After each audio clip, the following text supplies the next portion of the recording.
Hi and welcome to section 1.1. What will we see today? Today we're going to see about positive and normative statements and opportunity cost. In economics there are two types of statements, positive and normative ones. Positive statements are those that can be tested. We can see if they are true or false, whereby true means consistent with the facts and false means inconsistent with the facts. And we have some examples here. Tesco employs X thousand of workers a year. We can easily go to Tesco's website and see how many workers they employ, and if the number matches up to X, then we can say it is true, and if it does not match up to X, then we can say it is false. Another statement could be David Cameron is the leader of the Conservative Party. We can easily see if this is true by going onto the Conservative Party website and seeing who their leader is at the moment. Another statement would be UK GDP grew last year.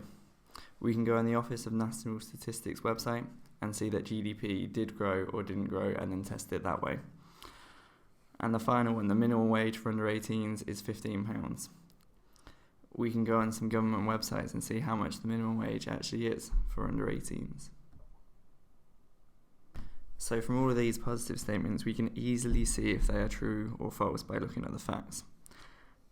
However, we have normative statements that reflect individuals' or organisations' opinions.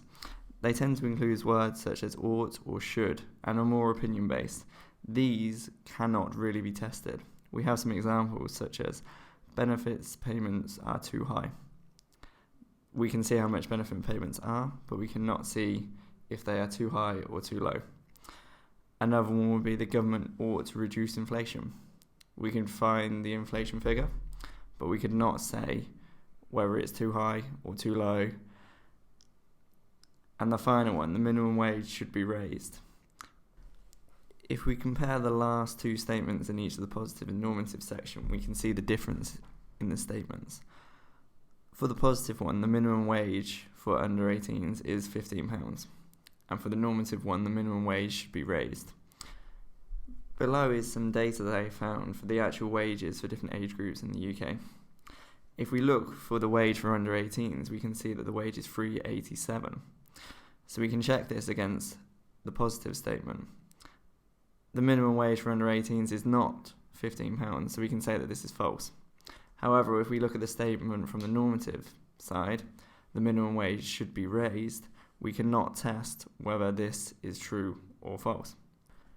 Which leads us to this key point. Economists will be able to say the consequences of a policy, but they should not say whether these outcomes are desirable or not. Normative statements tend to be settled by a vote. For example, if everyone in Parliament believed that the minimum wage was too low, then they could vote to raise it, and if more people voted to raise it than voted to keep it the same or reduce it, then the minimum wage could be raised. People's views concerning the best options are influenced by positive consequences of different decisions, i.e. they look at the facts that arose from similar decisions in the past and see whether these will be desirable or not. These decisions are also decided by moral and political judgments. Next, we will look at opportunity costs. Opportunity costs are a key concept in economics. It looks at the cost of an alternative that must be foregone in order to pursue a certain action.